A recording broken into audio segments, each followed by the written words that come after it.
Olá, galera do canal Arena Apologética, estamos aqui iniciando mais um debate no seu canal de debate aqui no YouTube. Oi, vamos lá, pessoal. O irmão tem 3 minutos para fazer a sua pergunta. Irmão Ricardo, fica à vontade. Então vamos lá. Como o Adriano ele já falou que vai defender que Romanos 10:13, ele diz expressamente que o nome que deve ser invocado para a salvação é Jeová. Então eu queria trazer atenção a alguns aspectos, né, que vai nortear minha pergunta. E o primeiro de tudo, se for possível, eu já queria que transmitisse a minha tela aí na página, na tela do meu computador, tem como? Você não compartilhou a sua tela ainda. Você não compartilhou aí a tela do seu computador. Mas vai falando e vai compartilhando. Assim que aparecer aqui para mim, eu já libero. Certo. Então, antes de compartilhar a tela aqui, então, porque acaba que isso aqui vai dar um trabalhinho aqui agora, eu vou ler o contexto, depois a gente faz o compartilhamento, então. Antes, é importante lembrar, né, que o nome Jeová, na verdade, é uma tradução, né, do tetragrama, o Yud-He-Vav-He, e esse nome ele aparece amplamente ali no Antigo Testamento, né? A gente sabe que no Velho Testamento, principalmente no texto massorético, ele aparece mais de quase 7.000 vezes. Isso é um fato incontestável. Inclusive, Romanos 10:13 é uma citação de Joel, capítulo 2, versículo 32, que fala justamente do nome de Jeová, né? Todo aquele que invocar o nome de Jeová será salvo. Esse texto também está presente em Atos, capítulo 1, versículo 21. Mas eu queria chamar a atenção aqui para o contexto de Romanos, capítulo 10, versículo 13. Na verdade, a gente vai observar aqui que todo o contexto ele aponta para Cristo. Se você começar a ler nos primeiros versículos, você vai ver a referência a Cristo o tempo todo, né? No versículo 4, né? Pois Cristo é o fim da lei, mas eu vou ler dos versículos 9 até o 13. Se confessares com a tua boca a Jesus como Senhor, e creres no teu coração que Deus ressuscitou dentre os mortos, serás salvo. Porque com o coração se crê para a justiça, e com a boca se confessa para a salvação. Pois a Escritura diz, todo aquele que nele crê não será envergonhado. Não há distinção entre judeu e grego, pois o mesmo Senhor é o de todos, rico para com todos que o invocam, porque todo aquele que invocar o nome do Senhor será salvo.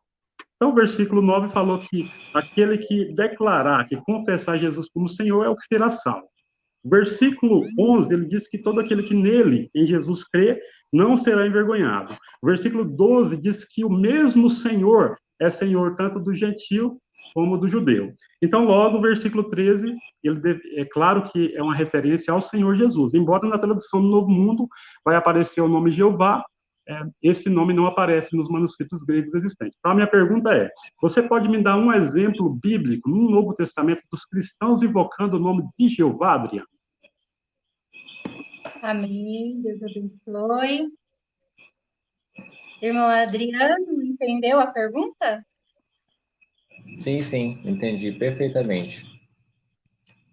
Amém. Então, o irmão tem 5 minutos para dar a sua resposta.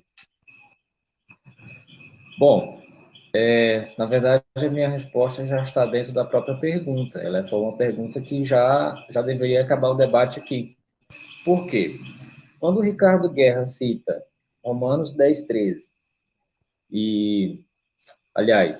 Romanos 10:13, e onde palavras dele, ele afirma que no Novo Testamento, no Velho Testamento, existem inúmeras vezes o nome Jeová, que é a tradução em português do tetragrama, uma das ocorrências em que ocorre Deus, Jeová, é exatamente no texto que é base para as palavras de Paulo em Romanos capítulo 10, versículo 13. O texto de Joel, citado inclusive pelo próprio Ricardo, diz assim, Joel capítulo 2, versículo 32.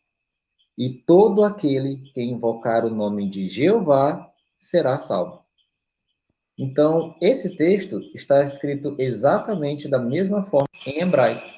E quando nós formos pesquisar, se você for pesquisar esse texto de Joel, capítulo 32, em hebraico, você vai ver lá as 4 consoantes.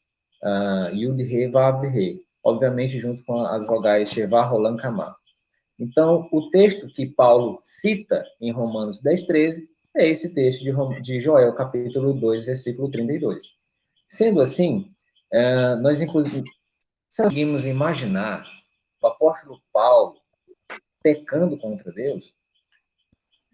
Obviamente que não. Paulo, ele jamais citaria um texto bíblico das Escrituras hebraicas como fundamento do seu argumento ali, isolando, substituindo o nome de Jeová pela palavra Kyrios, em grego, Senhor. Isso seria um erro muito grave. Por que seria um erro muito grave? Lá no livro de Apocalipse, capítulo 22, olha só uma regra que o próprio Deus, o autor da Bíblia, instituiu em relação à sua palavra escrita. Ele diz assim, ó, Apocalipse 22, versículo 18. Declara a todo aquele que ouvir as palavras da profecia deste rolo, se alguém fizer um acréscimo a essas coisas, Deus lhe acrescentará as pragas que estão escritas neste rolo. E se alguém tirar qualquer coisa das palavras do rolo dessa profecia, Deus tirará a sua parte das árvores da vida e da cidade santa que estão descritas neste rolo. Será que nós conseguimos imaginar o apóstolo Paulo desobedecendo essa ordem dada por Deus? Será que nós conseguimos, enquanto o apóstolo Paulo ali escrevia a sua fala, e ele cita Joel capítulo 2, 32, será que nós conseguimos imaginar o exemplar Paulo falando exatamente como está escrito em algumas Bíblias atuais, onde omite o nome de Deus e coloca o nome Senhor?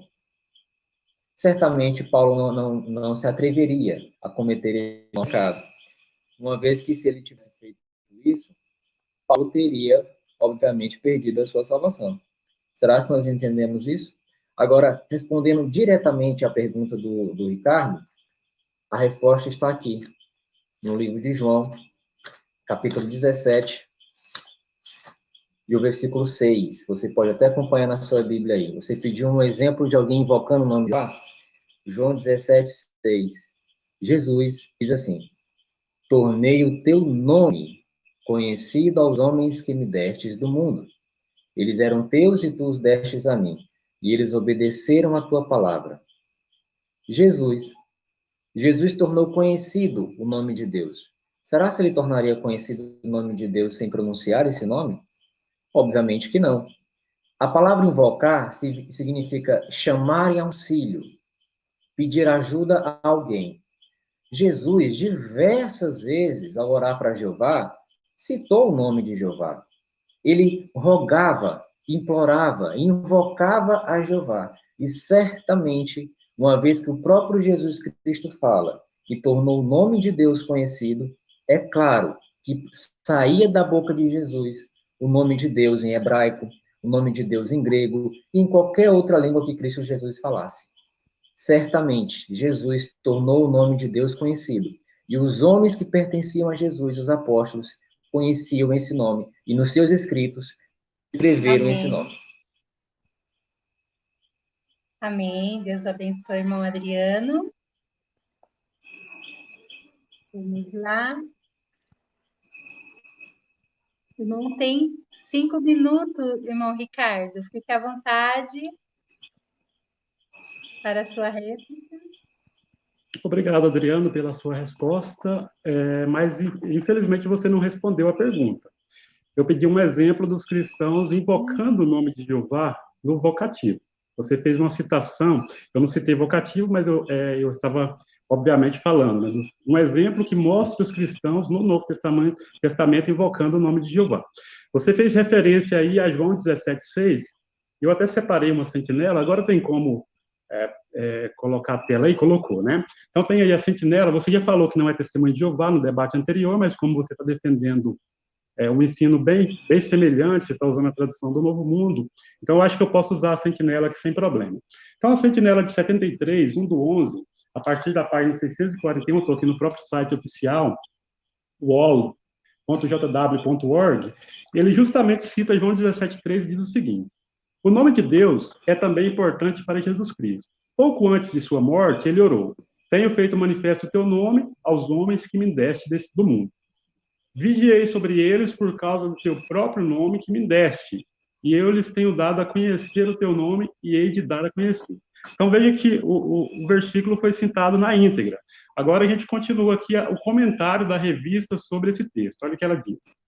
Não devemos crer que quando Jesus disse, tenho dado a conhecer o teu nome, ou feito manifesto, ele se referisse apenas à pronúncia do nome divino. Seus ouvintes eram judeus que, supostamente, com a exceção do sumo sacerdote, não conheciam a pronúncia do tetragrama, das 4 letras hebraicas que compõem o nome. Então, como foi que Jesus, mais do que por pronunciar corretamente o nome, deu a conhecer o nome de Deus aos apóstolos? Note a resposta dada por um famoso comentador da Bíblia. Ele vai citar as notas de Barnes aqui, ó. A palavra nome em João 17 inclui os atributos ou caráter de Deus. Jesus dera a conhecer seu caráter, sua lei, sua vontade, seu plano de misericórdia. Ou, em outras palavras, revelara-lhes Deus. A palavra nome é muitas vezes usada para designar a pessoa. Então, é as notas expansivas de Barnes, ok? 1846. Eu acho que pode tirar a tela aí agora, que eu acho que já foi bem suficiente para a gente entender a citação. Então, a Sentinela explicou corretamente o texto de João 17,6, mostrando que a palavra nome, ali em João capítulo 17, ela, na verdade, representa a pessoa. A citação, ela termina exatamente falando isso. A palavra nome é muitas vezes usada para designar a pessoa. Agora, quando eu te pedir um exemplo, você não vai encontrar um exemplo dos cristãos citando ou invocando o nome de Jeová num discurso direto. No entanto, eu gostaria de convidar todos que estão acompanhando esse debate para acompanhar comigo Atos, capítulo 9, versículo 14. Atos, capítulo 9, versículo 14. Eu vou ler aqui na tradução brasileira, porque é uma Bíblia que ela tem o nome de Jeová amplamente no Antigo Testamento, mas no Novo Testamento ela mantém a coerência com os manuscritos gregos, ok? Então, Atos 9, 14 nos diz: E aqui tem a autoridade dos principais sacerdotes para prender a todos que invocam o teu nome. Se você ler o contexto, você vai ver que quando Paulo ele se converteu, o texto falou que ele perseguia aqueles que invocam o nome de Jesus. Tanto que agora os versículos 19 a 21, continuando a leitura, olha. E depois de tomar alimento, ficou fortalecido. Demorou-se alguns dias com os discípulos que estavam em Damasco, e logo nas sinagogas proclamavam que Jesus era o Filho de Deus. Pasmavam todos os que escutavam e diziam: Não é este o que perseguia em Jerusalém aos que invocavam esse nome e que tinham vindo cá para os levar presos aos principais sacerdotes? Então, note que os primeiros cristãos invocavam o nome de Jesus. Vamos ler, tem vários outros textos aqui em Atos, eu posso deixar essa referência depois, mas meu tempo vai acabar. Então, vamos ler 1 Coríntios, capítulo 1, versículo 2, que mostra que essa prática realmente era uma prática comum aqui no Novo Testamento. 1 Coríntios, capítulo 1, versículo 2. A igreja de Deus que está em Corinto, aos santificados em Cristo Jesus, chamados para serem santos, com todos os que em todo lugar invocam o nome de nosso Senhor Jesus Cristo, Senhor tanto deles como nosso. Então, no Novo Testamento, a prática comum é a invocação do nome de Jesus para a salvação. Isso está em harmonia com o contexto que eu te mostrei lá em Romanos 10, 9, né? Aquele que declarar Jesus como Senhor será salvo, aquele que crê nele não ficará envergonhado, há um só Senhor, tanto do judeu como do grego, e aquele que invocar o nome do Senhor, obviamente Jesus Amém. será salvo, apoiado pelo contexto amplo. Deus abençoe, Ricardo. Irmão Adriano Cruz, o irmão tem 3 minutos para fazer a sua primeira pergunta. Fique à vontade. Ricardo, né? Ricardo Guerra.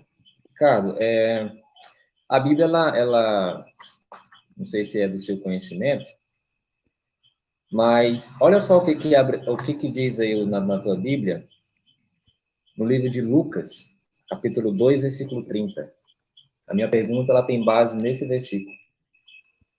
Lucas, capítulo 2, versículo 30.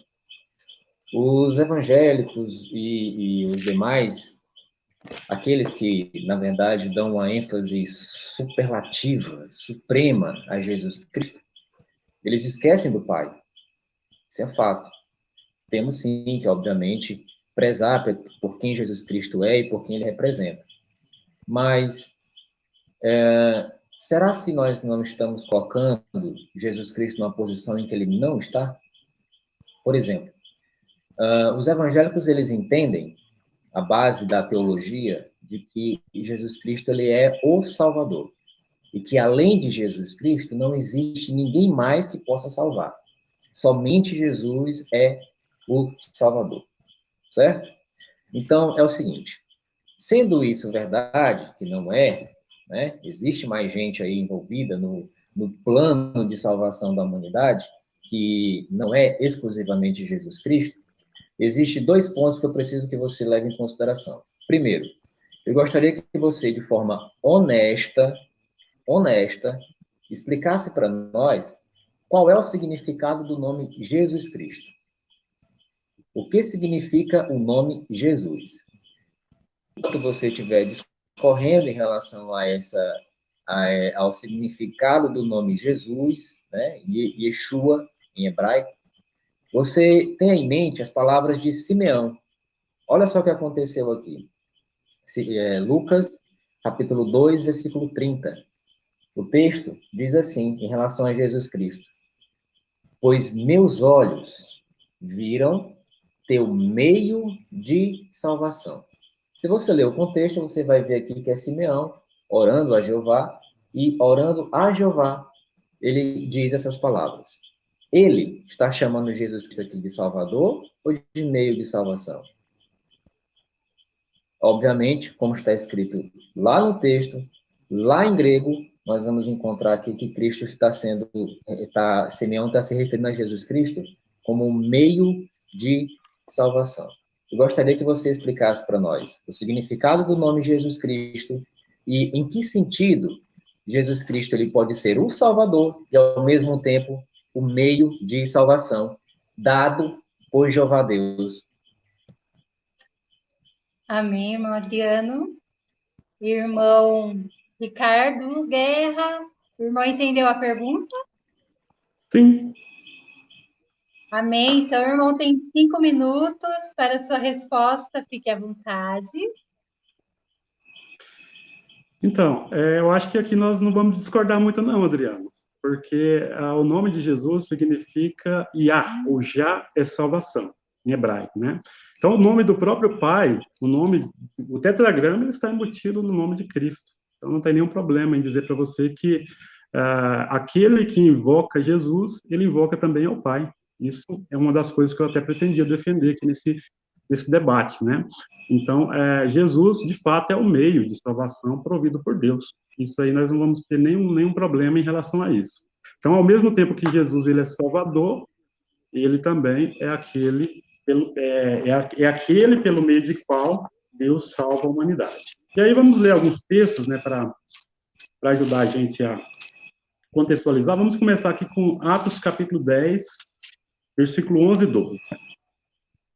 Atos capítulo 10, versículos 11 e 12, é um texto bem conhecido, né?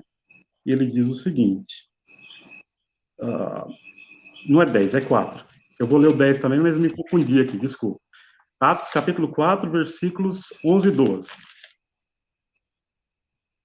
Ele é a pedra desprezada por vós, edificadores, a qual foi posta como a pedra angular. Não há salvação em nenhum outro, porque abaixo do céu não há outro nome dado entre os homens em que devemos ser salvos. Então, o texto ele diz que debaixo do céu não há nenhum outro nome, né, pelo qual a gente há de ser salvo, referindo-se ao nome de Cristo. É interessante que aqui também associou a salvação ao nome de Jesus, né? Então, isso está em harmonia com os textos que a gente leu lá em Atos, capítulo 9, versículo 14, 19 a 21. Eu poderia citar também, eu anotei aqui alguns outros textos, como Atos 22, 16, também fala a mesma coisa, né? 1 Coríntios 1, 2, nós falamos que aquela carta foi enviada à igreja de Deus, né? As igrejas de Deus que invocam o nome do Senhor Jesus. Então, invocar o nome do Senhor Jesus para a salvação é uma ênfase muito grande no Novo Testamento, ok? para a gente caminhar um pouco mais, em Atos capítulo 10 agora. Aquela hora eu falei errado, mas eu pretendia ler Atos 10, o versículo de número 45. Depois da conversão de Cornélio ali, né, nós temos aqui, admiraram-se de todos os crentes que eram da circuncisão quando viram com Pedro, porque também sobre os gentios foi derramado o dom do Espírito Santo. Eu vou ler mais um pouquinho. O versículo 46. Pois os ouviam falar outras línguas e engrandecer a Deus, então perguntou Pedro, porventura, pode alguém negar a água para que os que não sejam batizados, ou melhor, porventura, pode alguém negar a água para que não sejam batizados esses que receberam o Espírito Santo como nós? E ordenou que fossem batizados em nome de Jesus Cristo. Então, eles rogaram que se demorasse ali alguns dias. Inclusive, eu até li, eu deixei de ler o versículo 40, o versículo de número 43, que é o principal. Eu vou ler ele agora. A ele, todos os profetas dão testemunho de Cristo, né? De que, por meio de seu nome, note novamente a palavra nome, todo aquele que nele crê recebe remissão de pecados. Então, eu concordo com você, né, que Jesus, nós recebemos a salvação através do Pai por intermédio de Jesus, não tem problema nenhum. Eu concordo com você também que o nome do Pai, o nome do Deus do Antigo Testamento está embutido no nome de Jesus. Logo, quando nós invocamos o nome de Jesus, nós também estamos invocando o nome do Pai. E o interessante é essa ênfase, né? Essa ênfase que recebe esse nome aqui no Novo Testamento. A gente está em Atos, eu vou ler mais um, se eu tenho tempo, Atos capítulo 16, se você quiser acompanhar, foi por ocasião ali da conversão do carcereiro ali de Filipos, né? Quando aconteceu aquele terremoto, Paulo e Silas estavam presos, houve aquele terremoto depois que Paulo e Silas entoaram louvores a Deus, e o carcereiro ele ia se matar. Aí Paulo gritou com ele, né? Olha, não faça isso porque estamos todos aqui, no versículo 28. Aí vem o versículo 29. O carcereiro, tendo pedido uma luz, saltou dentro da prisão e, tremendo, lançou-se aos pés de Paulo e de Silas. Tirando-os para fora, perguntou-lhe, Senhor, o que me é necessário fazer para me salvar? A resposta, responderam eles, crê no Senhor Jesus e serás salvo tu e toda a tua casa. Então, a salvação através do nome de Jesus é uma coisa que salta aos olhos, tanto em Atos como nas cartas de Paulo, nos evangelhos, no Apocalipse, ou em qualquer outra parte que você lê do Novo Testamento, inclusive no Antigo Testamento de forma profética. Essa é a minha resposta. Isso, irmão Ricardo. Irmão Adriano Cruz. O irmão tem 5 minutos para a sua réplica desse primeiro bloco. Ótimo. Então, o tema do nosso debate não se resume a definir se Jesus é ou não Salvador. Isso não há divergência. De fato, debaixo do céu, ou seja, aqui na terra, o único nome pelo qual nós vamos ser salvos é por meio de Jesus Cristo. Não existe um outro José, uma outra Maria, um outro João, um outro Deus que possa nos salvar, exceto Jesus Cristo debaixo do céu. Qual é a condição de Jesus Cristo debaixo do céu? Humano. A Bíblia nunca se refere a Jesus Cristo na terra, do seu momento de nascimento até o momento de sua morte, e a sua ressurreição até subir ao céu. Ele nunca na Bíblia é chamado de Deus aqui na terra, porque um humano providenciado por Jeová é que foi o meio usado por Jeová para salvar a humanidade. Na Bíblia, se nós fizermos de fato um estudo de Gênesis e Apocalipse, nós vamos ver que isso era uma prática comum de Jeová. Jeová, ele é o Deus Salvador. Ele usou vários outros humanos para salvar a humanidade, para salvar o seu povo. Podemos citar, por exemplo, Ciro. Ciro foi usado por Jeová como Salvador. Podemos usar também Moisés, foi usado por Jeová como um Salvador. Então, o título de Salvador, ele é dado para pessoas comuns, seres humanos imperfeitos, e também é dado para o Senhor Jesus Cristo. Agora, tem uma diferença que nós devemos levar em consideração. Está em Judas, capítulo 25. Por mais que na Bíblia tenha vários salvadores e cada um de acordo com a sua ocasião, porém, em absolutamente todas essas ocasiões, existe as palavras de Judas, capítulo 25, que diz assim: ao único Deus, nosso Salvador, por meio de Jesus Cristo, nosso Senhor, seja a glória, a majestade, o poder, a autoridade, desde toda a eternidade, agora e por toda a eternidade. Eu vou repetir novamente a frase, que eu preciso que você entenda o que a Bíblia está falando. Aqui diz assim: o único Deus, nosso Salvador. Quem é esse Deus Salvador aqui? Não é Jesus. O Deus Salvador, Jesus nunca é chamado de Deus Salvador. Esse Deus Salvador aqui não é Jesus. Tanto que o próprio versículo fala que esse Deus Salvador salvou a humanidade por meio de quem? Está aí na tua Bíblia, ó, de Jesus Cristo. Então aqui prova claramente as palavras de Simeão ditas antes. Quando ele olha para Jesus, ele entendia perfeitamente que Jesus Cristo não era o Deus Salvador. Não era o Deus que veio aqui na Terra em forma humana para salvar a humanidade, mas sim o meio usado pelo Deus Salvador para salvar as pessoas, para salvar a humanidade. Agora, veja, aqui está chamando um Deus de Salvador. Quem é esse Deus Salvador? Vamos deixar a Bíblia responder novamente. Aqui no livro de Salmos, capítulo 3, e o versículo 8. Quem é o único Deus Salvador? Quem é o único Deus Salvador? Salmos 3, 8. Diz assim, 3, 8. A salvação pertence a Jeová. Só a parte A do verso está ótimo. Quem é o Deus Salvador? É Jesus? Não. O Deus Salvador é Jeová. Claro que quando nós invocamos ou pedimos a ajuda de Jesus Cristo como nosso Salvador, isso não é errado, não é pecado. Mas, se nós dermos atenção apenas ao Filho e esquecermos do Pai, será que nós estaremos agindo corretamente?